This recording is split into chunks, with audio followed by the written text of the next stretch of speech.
Éxodo capítulo 39, estamos con la descripción de las vestiduras sacerdotales, en donde Moisés da un resumen aquí también de estas vestiduras y cómo fueron ellas confeccionadas.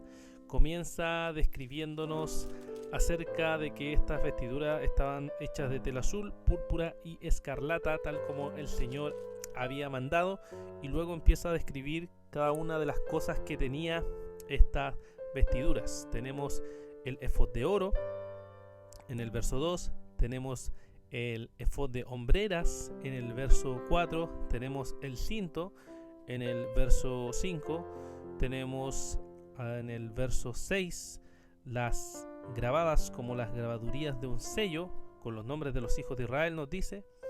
Luego tenemos en el verso 8 el pectoral, y vemos también cómo en ese pectoral se ponen en 4 hileras las hileras de rubí, de topacio, de esmeralda.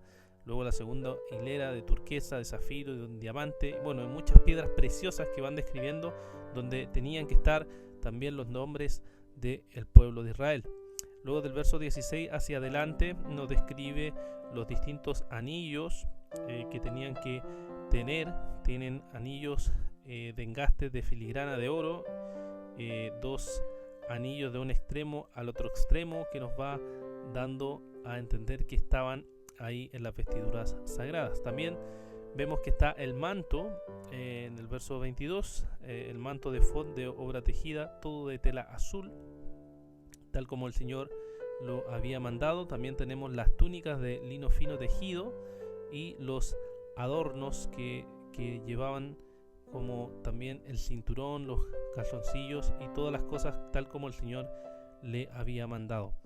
Vemos en el verso 30 que nos dice que la lámina de la diadema santa la hicieron de oro puro y grabaron en ella como la grabadura de un sello, santidad al Señor, y le pusieron un cordón azul para sujetarla sobre la tiara para arriba, tal como el Señor había mandado a Moisés.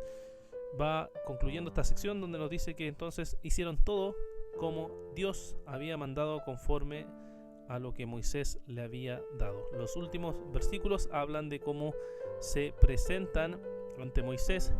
Dice que trajeron al tabernáculo a Moisés la tienda con todo el mobiliario, ¿cierto? Y describe todo lo que tenía este mobiliario, las tablas, los broches, las barras, las columnas, las basas, ¿cierto? Todo lo que tenía que hacerse, como también la mesa, los utensilios, el arca del pacto, las varas, el propiciatorio, etcétera. Y luego vienen también los sacerdotes, ¿cierto? Con las vestiduras tejidas para ministrar en el lugar santo, y las vestiduras sagradas para el sacerdote Aarón, y las vestiduras de sus hijos para ministrar como sacerdotes.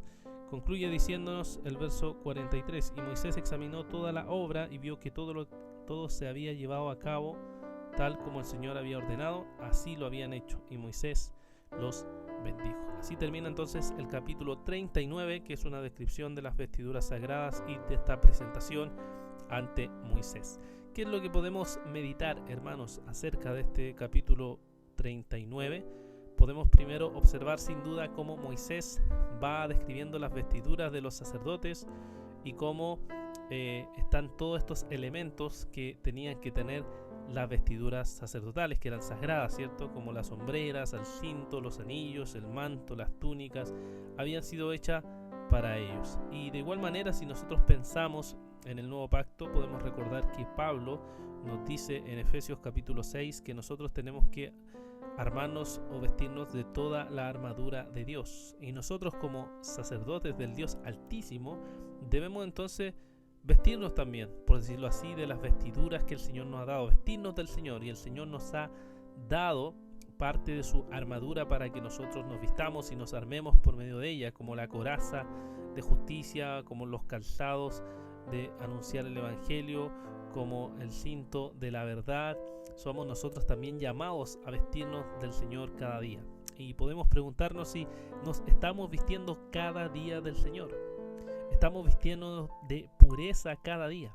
Estamos vistiéndonos de santidad cada día. Estamos caminando con estas vestiduras que el Señor nos ha dado, una nueva vestidura para vivir con esta nueva naturaleza, la cual Cristo nos ha dado por medio de su Evangelio. En segundo lugar, podríamos destacar que este capítulo nos dice una y otra vez una frase que aparece en varios versículos al final de cada una de las descripciones que da Moisés, que es la frase tal como el Señor había mandado a Moisés.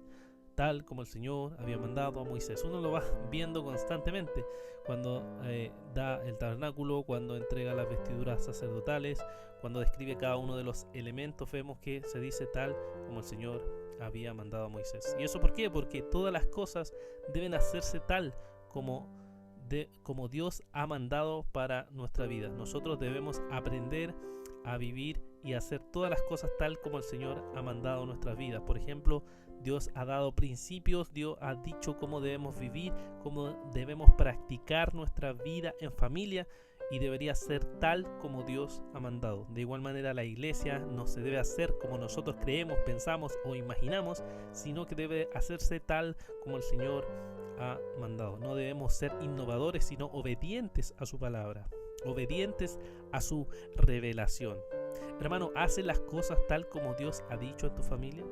¿Haces las cosas tal como Dios ha revelado en tu propia vida? ¿Haces las cosas tal como el Señor ha mandado en su iglesia? ¿Obedeces a Dios en todas estas cosas tal como vemos aquí que obedecieron e hicieron las cosas tal como el Señor había dicho? ¿O la haces según tu idea, según tu pensamiento, según como tú quieres y no como según ha mandado Dios en su palabra? Y en tercer lugar, observar la descripción de las vestiduras es sin duda asombrarse por varias cosas. Asombrarse por las telas que se usan, que son telas caras y preciosas. Es asombrarse cómo las piedras se ponen como un elemento muy hermoso y bello. Es asombrarse por lo sublime, importante y consagrado que el sacerdote tenía que estar para estar en la presencia de Dios. Pero hermanos, ¿no es algo más bello, asombroso y sublime ver cómo también la Escritura describe cómo es Cristo? ¿Cómo es Cristo? Recuerda Apocalipsis 4, Apocalipsis 5, cómo podemos ver cómo se describe a Cristo en esa hermosa descripción de adoración. Dice que es semejante a piedras preciosas, ¿recuerda? Describe a Dios en todo el libro de Apocalipsis como llama de fuego sus ojos, como llama de fuego su poder, su autoridad, su grandeza. Vemos su belleza, su poder, su grandeza sublime frente a nuestros ojos. Y ciertamente todo lo que hay en el antiguo pacto es un tipo de lo que se va a manifestar Cristo vestido en gloria y majestad como el Dios encarnado que ha venido para darnos vida, que ha venido para mostrar su gloria, su poder, y algún día regresará por segunda vez con esas vestiduras reales para juzgar todo lo que nosotros hemos hecho y todo como nosotros hemos vivido. Que el Señor les bendiga.